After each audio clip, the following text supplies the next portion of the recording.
quais os riscos existentes para a democracia representativa e para a economia de mercado diante da atração que alguns intelectuais e políticos têm pelo modelo de capitalismo do Estado chinês?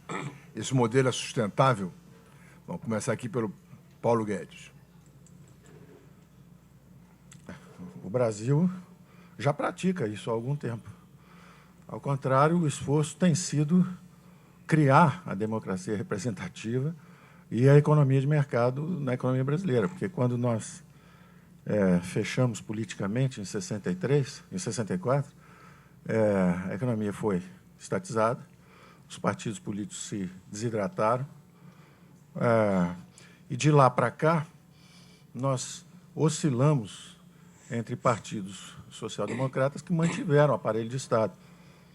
Democratizaram gastos públicos, que é uma coisa boa, foi a pressão numa sociedade democrática emergente, mas o nosso esforço hoje é muito mais escapar de uma órbita de um regime politicamente centralizado que moldou uma ordem econômica do que o contrário. Não é que nós somos uma grande economia de mercado, com uma grande democracia bastante madura, e estamos perigosamente ameaçados pelo modelo chinês. Mas, ao contrário, o Brasil está dando os primeiros passos em direção a uma grande sociedade aberta. O capitalismo de Estado é antigo, esse eixo de autoritarismo é normalmente onde ele nasce, então foi o que, ao final lá da República de Weimar, a coisa lambeu e foi em direção ao Hitler, num reaparelhamento entre um sistema político homogêneo e os grandes capitais. Isso aconteceu antes também, esse eixo histórico do autoritarismo, com um grande aparelho governamental. Foi uma coisa comum, por exemplo, entre o fim do absolutismo monárquico francês, quando eles entram na Revolução e depois desembocam nas guerras napoleônicas. O eixo central sempre foi o grande aparelho centralizador. Se a máquina é descentralizada, você não consegue manter o eixo autoritário muito firme. E isso é importante para nós aqui, porque a gente fala, você até mencionou quase todos os casos, esqueceu do Geisel. Quer dizer, o Geisel era capitalismo de Estado.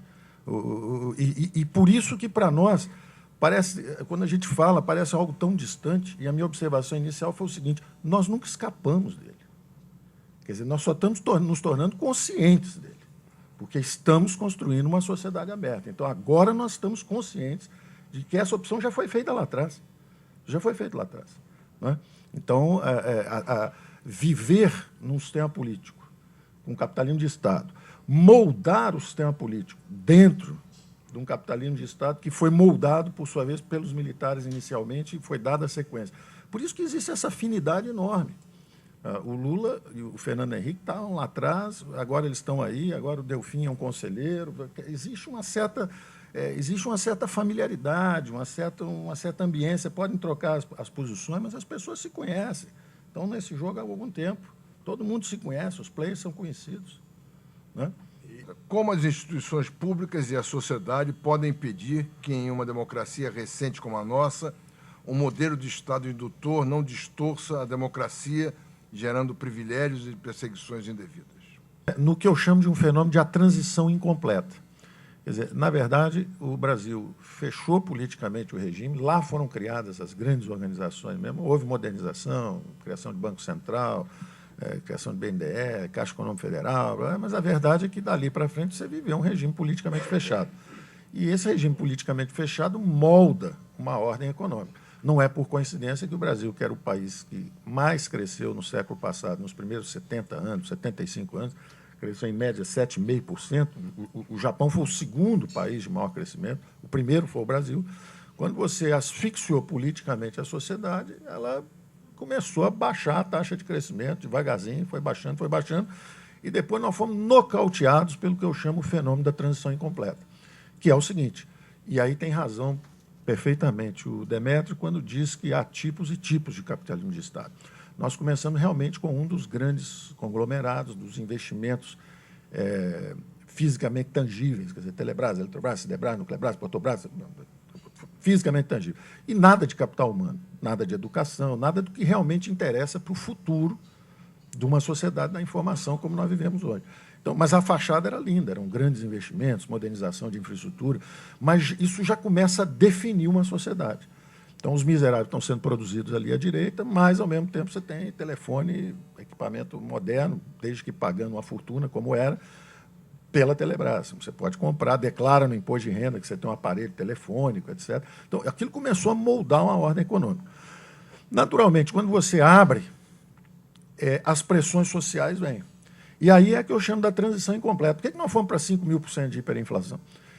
Por uma incompetência dos nossos políticos, a nossa classe política imatura, incapaz de perceber essa necessidade de completar uma transição, e a incompetência dos nossos economistas também, que deram a solução fácil. Se você disser que tem uma estrutura a ser corrigida, você vai atacar a inflação de uma forma. Por exemplo, como acabamos atacando. Né? Acabamos entendendo que passava pelo Banco Central, tem que ter política fiscal, se não tiver política fiscal, o juro fica muito alto, não adianta segurar o câmbio que estoura ali na frente. Mas levamos 2 décadas para aprender lições simples e elementares. E nós celebramos nossos economistas. Tem uma estátua para cada um em cada esquina, porque a inflação era inercial, ela não tinha nada a ver com déficit, com Banco Central, com câmbio, ela não tinha nada a ver com nada.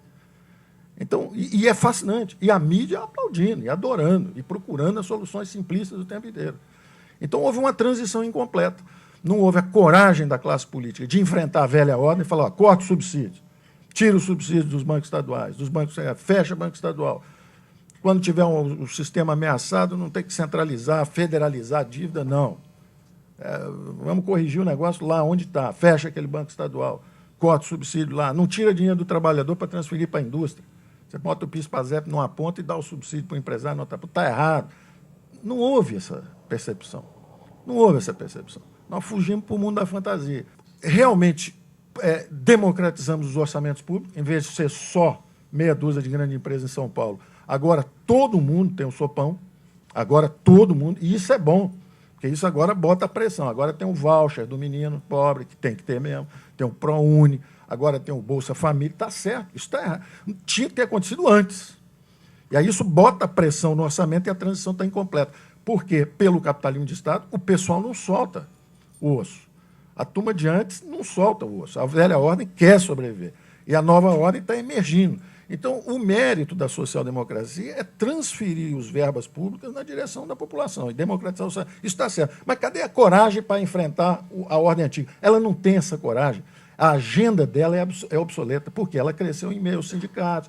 O que está acontecendo agora é a realização, é a nossa República de Weimar. Agora os sindicatos estão lá, tem verba para todo mundo, tem para o Paulinho, tem para o Pereirinha, tem para não sei, está todo mundo lá dentro agora. Então, porque nós não temos coragem, como classe política, de enfrentar, nós não temos sequer alternativa. Eu não conheço o partido que vai fazer isso. Qual é o partido que vai fazer isso? A velha ordem dá suporte à nova. Então entra o moderno Fernando Henrique. Você apoia em quem? No antigo PFL. Desculpa, no PFL, que era o antigo PDS. Né? Aí entra agora o sucesso, que é o PT, esse sim da transparência, da ordem pública, ético. Né? Se apoia em quem? No PMDB, que não é o PMDB do doutor Ulisses. Poeta sai cedo do jogo. É o PMDB do Renan, do não sei quem, é o novo, é um troço novo que está por aí. Então, quem são os partidos? Que alternativas eu tenho? Diga, eu sou um liberal-democrata. E voto em quem? Qual é o meu partido? Então, nós sequer percebemos quão imersos nós estamos, quão frágeis nossos partidos políticos já nasceram. Eles são parte daquela ordem, eles foram produzidos lá. Eles são filhos daquela ordem. Como, de certa forma, o presidente é um filho daquela ordem. Tinha uma enorme proteção alfandegária, a indústria automobilística produzia os nossos trabalhadores no ABC Paulista com salários bem acima da média nacional, e ele estava lá. Uma liderança autêntica, produzida com um enorme e justo futuro no meio político. Porém, aquilo era uma fábrica de uma ordem estabelecida e até hoje está lá.